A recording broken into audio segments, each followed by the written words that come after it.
Hey everyone, Jennifer Bleam, Cybersecurity Sherpa here, and I am here with Eric. Eric is with Vade Secure, and he's the head of sales for North America. And we've got a really fun topic today that some of you are dealing with, probably almost all of you are dealing with, sponsor, vendor, MSP, MSSP alike. And we're going to be chatting about the Great Resignation. I'm sure you have all heard about it. We're going to talk quickly about what it is and how we're hearing that it's impacting companies inside of our channel. So we're going to jump right into it. Eric, thank you so much for being here. I appreciate it. Thanks for having me. Looking forward to it. Hey, will you do me a favor and pronounce your last name for me? We were chatting about all kinds of things before we went live, and I didn't want to mispronounce it. So help me out, please. Yes, it's Courtwright, just like it looks. Yeah, and yeah, absolutely. I know we a lot of people get me confused with Cartwright from the Ponderosa, but no, it's Courtwright. So thanks. All right, cool. All right, so you and your team suggested this topic of conversation, which I think is fantastic, very timely. Like I said, it is a challenge that everybody is dealing with right now. If you aren't, you will be soon. I'm not to be the bearer of bad news, but it is happening across the globe, but especially in the US, that there is this great resignation where people are resigning, they're rethinking what they want in life. Largely, it seems to have been fueled by the pandemic.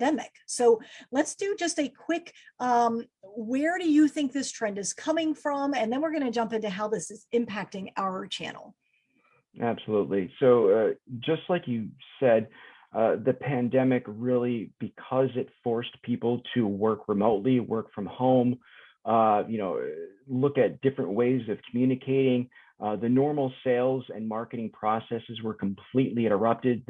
All of the face-to-face really just stopped.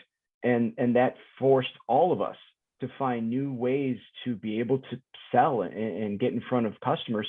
So that in itself prompted different technologies pushed to the forefront, really forced companies to look at, well, we can't just lay everybody off. What are we going to do? And with the explosion of, Microsoft and other remote tools, Zoom, everything like that, it really has changed the entire paradigm of how a lot of companies around the world do business. And that's led to kind of a movement of workers saying, well, hey, if I don't have to go to the office, I can do this remote. I can start expanding my search of different, business opportunities for myself. And it also forced people that were working from home to say, you know what, I can now maybe start that side gig or that other business that I've been thinking about for years.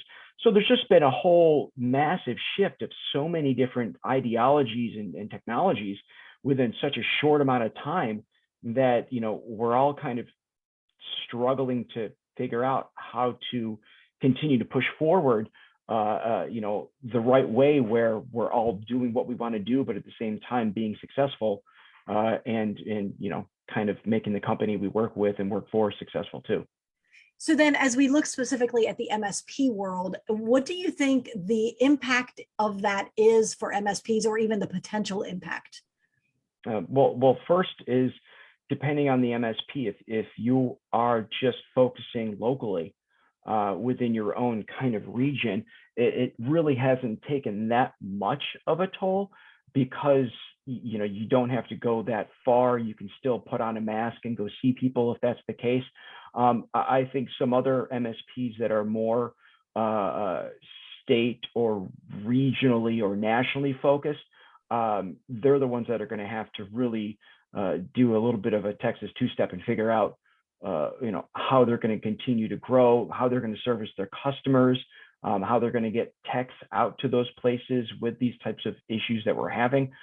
So I think that's one of the big things that, it's maybe it's made more MSPs focus a little bit more on their own regional areas closer to home.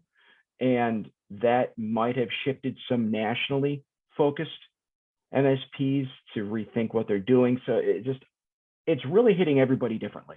And that's where the problem is, trying to focus on, what do we do now? How do we continue to grow? What was our business plan and our focus before, and what does it need to be now? So it's done a lot of, we need to do some soul searching and figure out, what are we really good at? What do we want to focus on? What are our tools that we're using? How do we compete?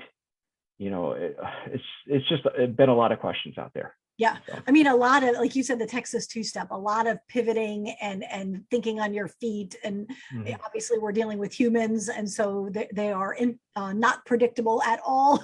So a lot to figure out. Let me dig into this from maybe a little bit of a different angle then. What about MSPs who are specifically focused on security? What are the implications of this trend and this change on security focused MSPs? Yeah, well, there's two aspects of that. Number one is the technology, because now we're more, using more remote technologies. That opens up more security issues. So you've got to make sure, if you're using a lot of these remote tools, especially Microsoft 365 and all of those other things that go along with it, you need to make sure these things are locked down.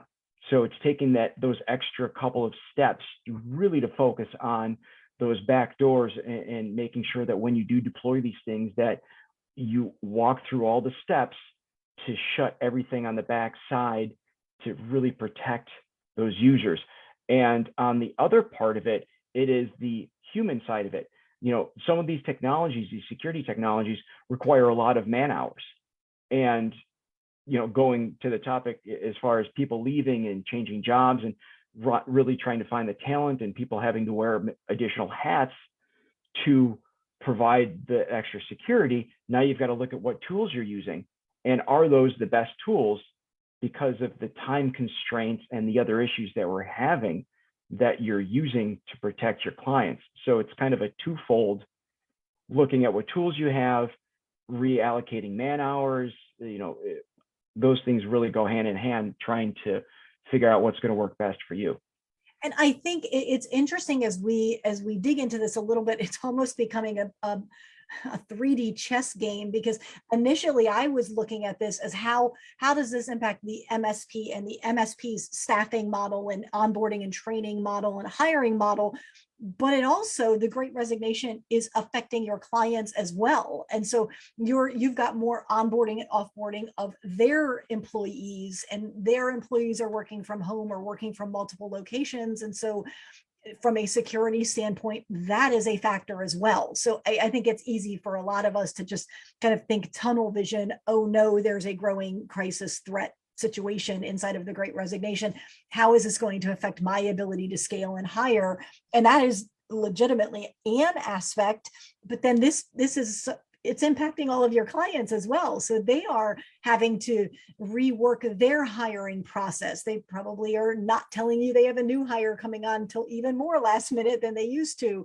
They may not be telling you when employees are leaving. And so from a potentially a policy management, if an employee doesn't log into their machine for 3 weeks, perhaps you should be a bit more proactive in saying, hey, is Sally still working for you? Maybe a little more proactive than you would have been 3 years ago, because we're not living in that same world. So from a ongoing management side, it's a little bit different as well.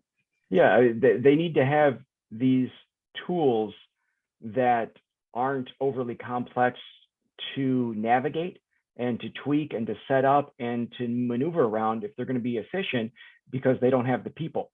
And that's just like you said, if you're in some sort of a sales organization and your salespeople go, or they're getting ready to go, you want to be able to get in and lock them down immediately, or restrict access or any of those things. And if you're using complex tools, then that just takes additional time.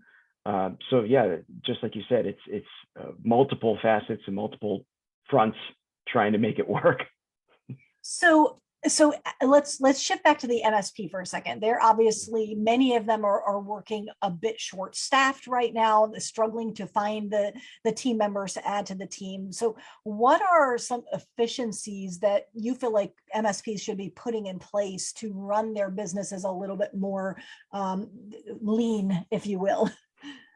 Yeah, and that goes back to what we were talking about earlier, as far as finding the right tools and making sure they're achieving their operational maturity, where they have those things in place, where it doesn't take a lot of work to maneuver around and get things set up.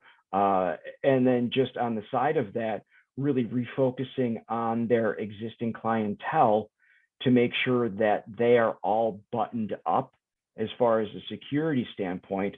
Also to kind of look at, are you really fully monetizing every seat that you're managing? Have you really put every kind of a license as possible on those seats when it comes to all the different solutions you're selling to really get the most out of that?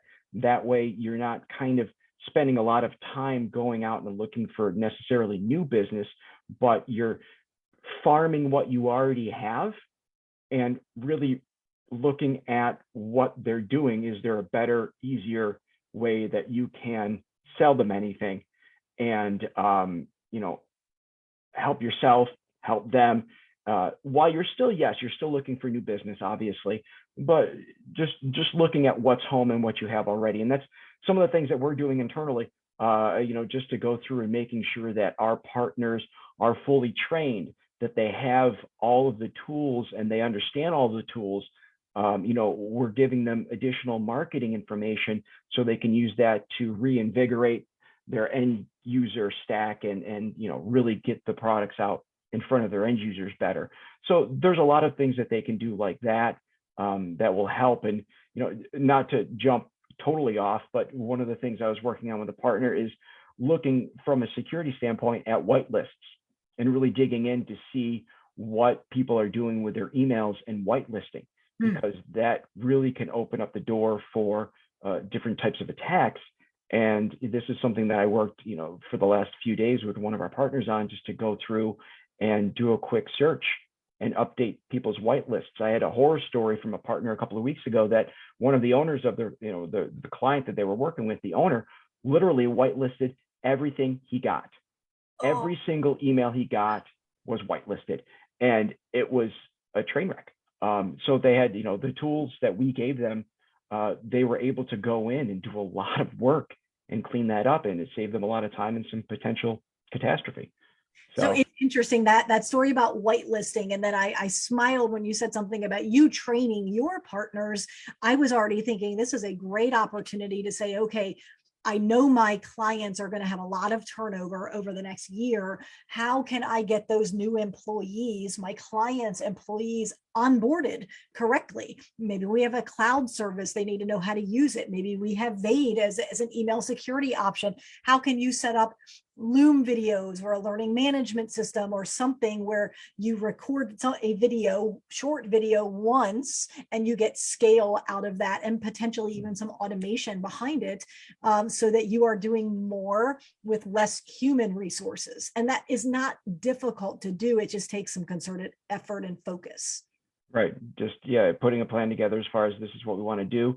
We spend a little bit of time recording this, and then we can push it out to everybody, and that will help us in the long run, with some training and some clarification, some product knowledge, whatever. Absolutely, that's fantastic. So one of the hallmarks of a good business leader is spending time to reflect. And I don't think we do that well in North America. Maybe it's else, it may be different elsewhere, but we have such a fast-paced world, generally speaking, here in the States. And so we don't spend enough time reflecting and you know, documenting lessons learned and things of that nature. So as we kind of step back from this concept of the Great Resignation, what do you think are some good lessons learned or some ways that we can perhaps future proof our, if we're an MSP, future proof our MSP business, or for vendors to future proof our business from a trend like this in the future? Absolutely, and this is something that I've talked internally and with other MSPs and other vendors too, and it comes down to human capital. Really, one of the things that we've learned is that you need to make sure that you have the right employees in the right places. You know your employees, you know what motivates them. Some people are motivated by recognition. Obviously, we're all motivated by money, or we wouldn't be doing these types of things. But you know, there are additional things, you know, as far as the human aspect is concerned. And one of the things that we've seen is people that work remote actually have been more productive in some cases, because then you can, you know, if I've got to spend the 20 minutes to get my kids off the bus, then, I don't have to worry about daycare. That saves me this time and money. And that, then I'll go ahead and I'll jump on my computer from, 6 to 7 tonight after dinner and do more work. So people are working outside of the normal hours, and they're happy to do it. The loyalty is there, but it's really understanding our people, understanding what motivates them, what they need, making sure that we are paying competitive salaries. There's always going to be those companies out there that are just going to throw stupid money at people. And it is what it is. There's nothing really you can do about that part of it. But overall, building that loyalty, letting them know that you actually care, following up with them and doing a little bit extra recognition.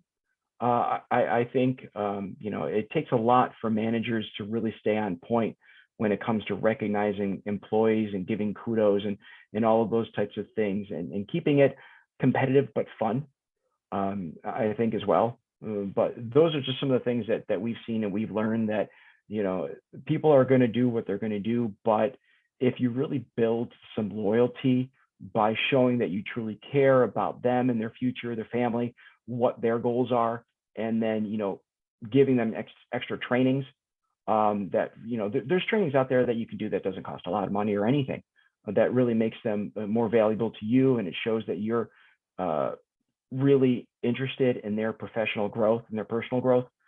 It takes a little bit more, but what we've seen is by doing that little extra, that little bit more, is going to save you so much when that person decides to leave, and then you can't find someone to replace them, and then it's months down the road and you're struggling. And so that's a lot of what I've seen. But it starts from the top down, and so that's something that we're really focusing on as far as culture is concerned. It's so interesting because that reminds me of the sales or business development axiom that says it's always easier and less expensive to simply take care of your existing clients than to try to find new ones. And so it's a pivot on that same concept, with a focus on taking care of your internal team, finding out what they like and how they want to be rewarded and recognized and thanked and praised.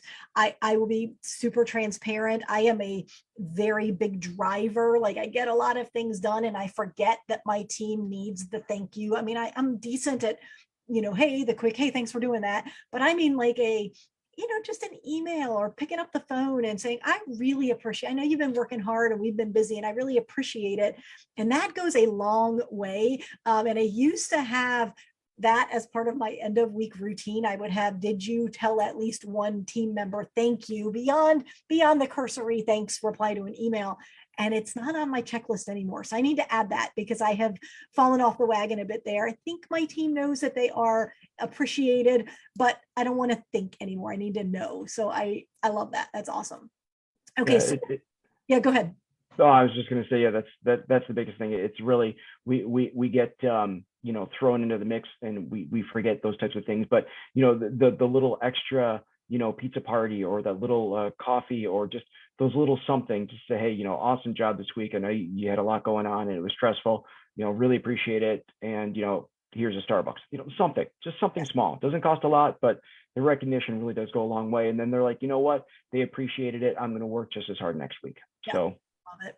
So we've talked a little bit about culture. Obviously, the topic of the day is the Great Resignation.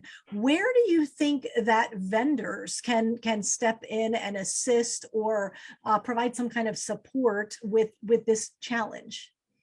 And that's multiple conversations I've had over the last several weeks with our partners, just reaching back out and saying, hey, listen, we want to take up some heavy lifting. We want to help you continue to grow and sell. What can we do? Here's some extra collateral that might help you with your end users.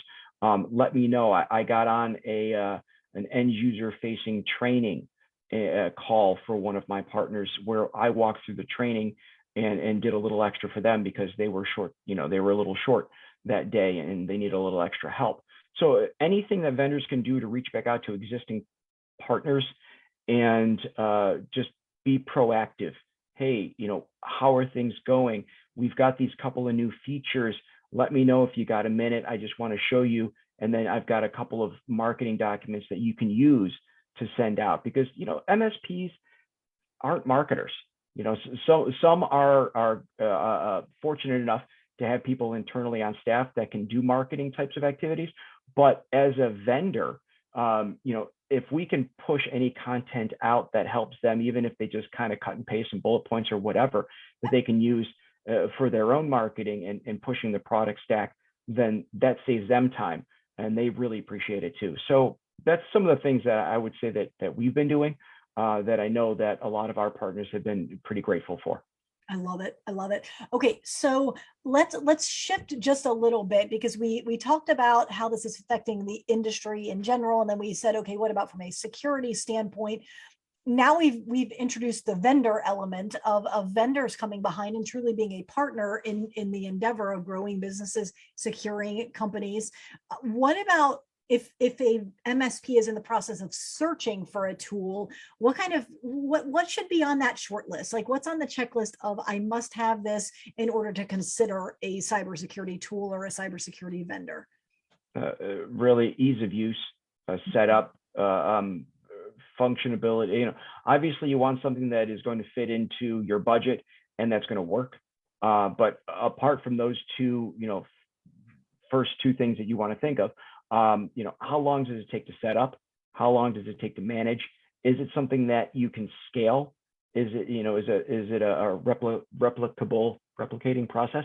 So that's something that really you want to look at. And also, as far as MSPs, using a tool that's built for an MSP, not using a tool that's built for enterprises that requires a team of people to manage. And every time you want to go in to change anything, it takes hours, or you have to notify someone or get a hold of someone at the vendor. Really looking at tools that are built for the MSP market, the MSP stack. And it's always nice to have something that's, oh, this is an enterprise grade tool, but do you need multiple people, and how long does it take to manage it? To, maybe you need to go in and change some settings for one of your clients. How long does it take to do that?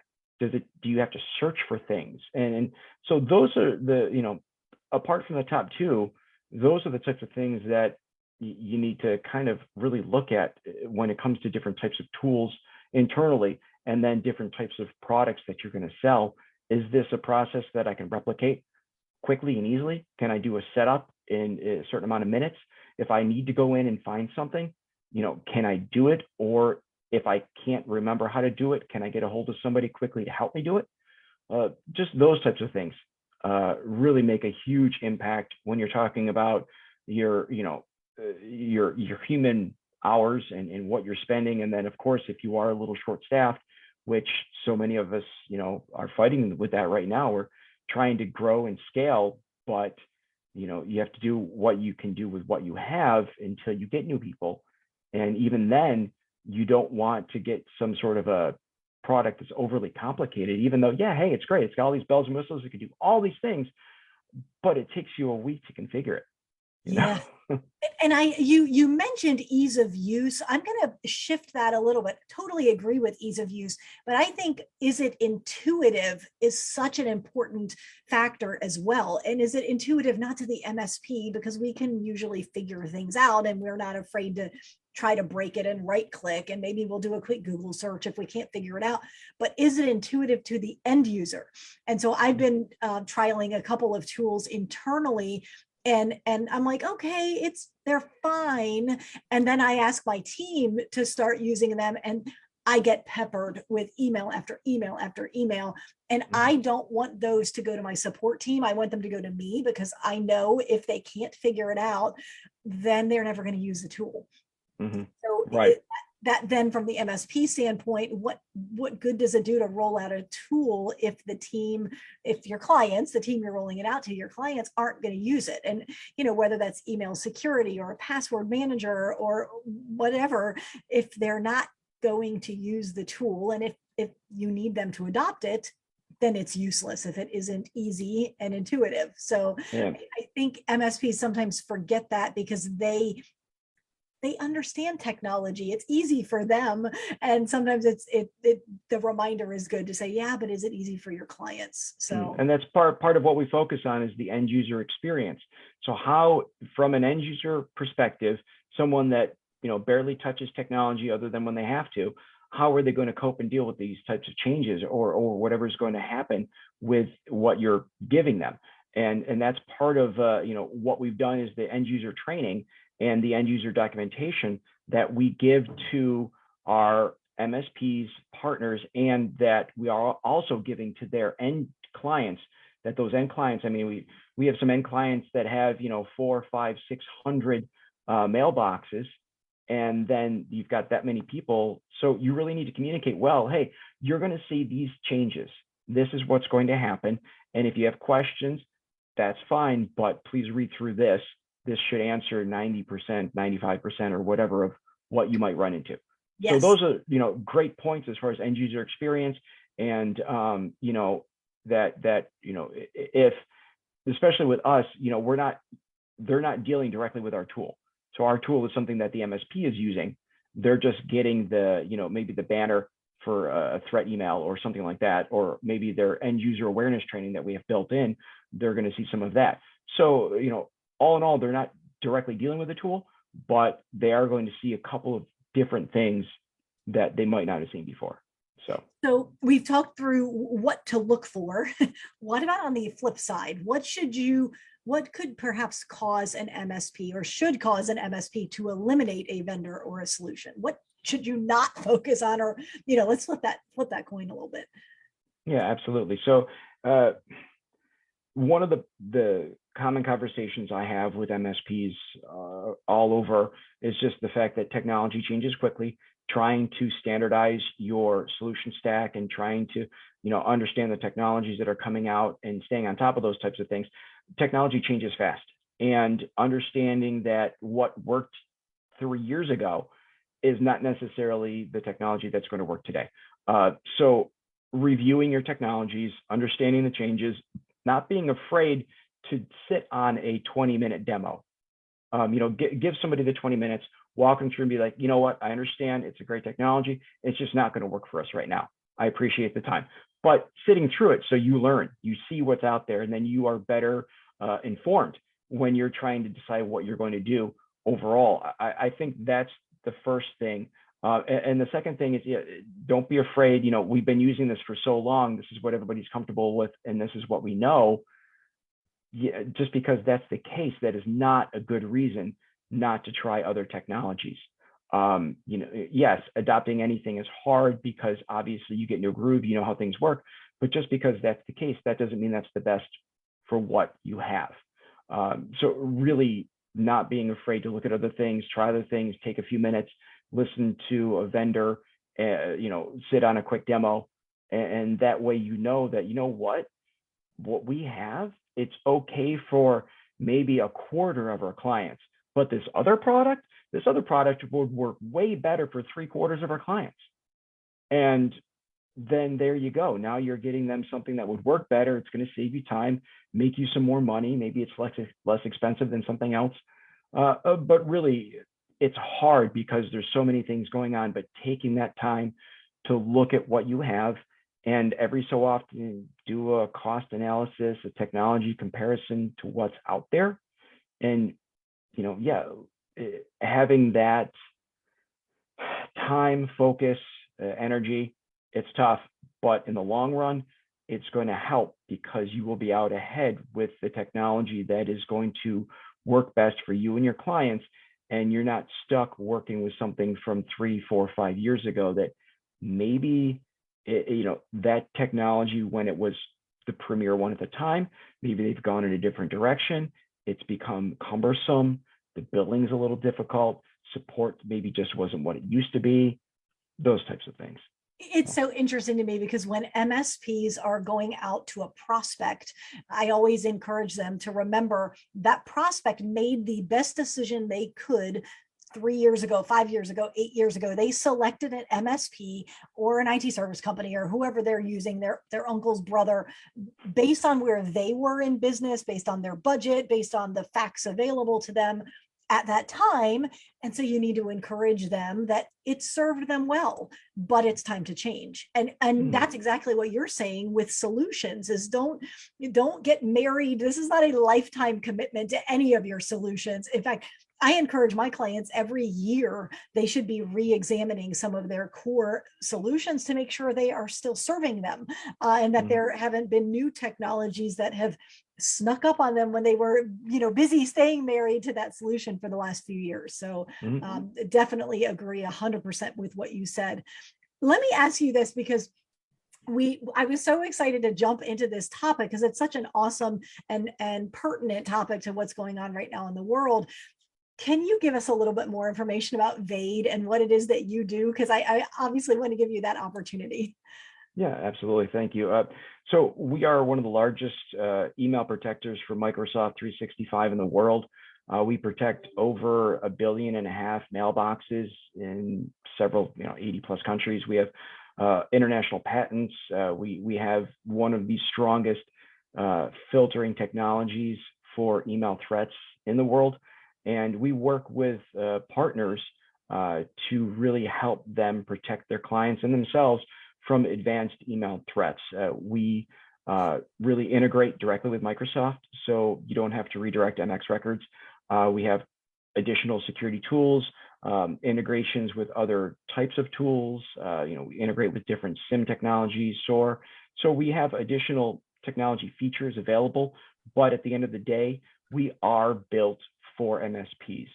So we can be set up quickly, we can scale quickly, we have all the necessary tools, but it's in a dashboard in a format that is easy to navigate. And really that's what we focus on, that's what we do. It's specifically, it's Vade for Microsoft 365.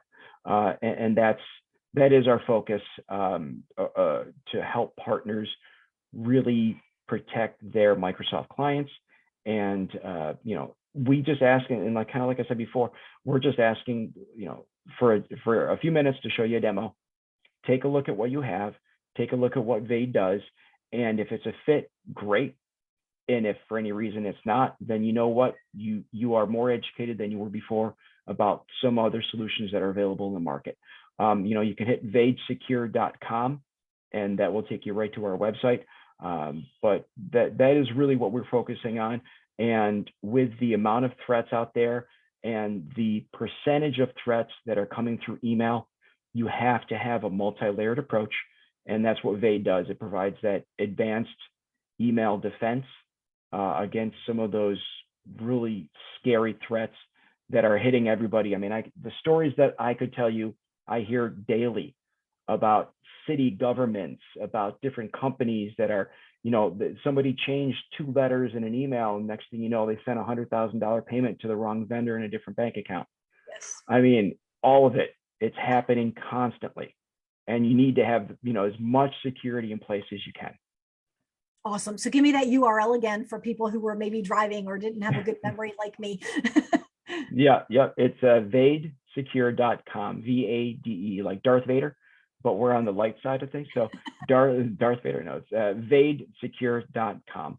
And I assume once they land there, there's an easy way to book a 20-minute demo. Yep, absolutely. Right. You can go right on and request a demo. Absolutely. Is it really 20 minutes? Like, we've all been on 20-minute demos that become 45-minute long. Really, I've gotten through a demo in less time than that. It really stretches longer because people have so many questions, sure. Which is not a bad thing. But realistically speaking, we have it's a multi-tenant portal, and it's set up to really manage and get in and see what threats are out there. We have automatic remediation built in. So all of these tools that are there to help, save you time and save the MSP time, recommended settings right out of the box, all of these things. So, we want to get it so it's a set it and forget it. Maybe you go in and do some searches, set up automatic reporting, go in for our, user threat training that's automatically in there as well. So, there's a whole host of things that we do, but it just starts with a quick phone call and 20 to 25-minute demo, we'll say. Nice. I like it. That's still a whole lot better than 45 minutes or an hour. So no worries. Eric, thank you so much. I know your time is at a premium, so I appreciate you. Again, great topic. Appreciate the time and just the value you add to the channel in the MSP world. No, thanks for having me on. It was great talking, and this is always a pleasure. Likewise. Have a great rest of your day. Thanks. You too.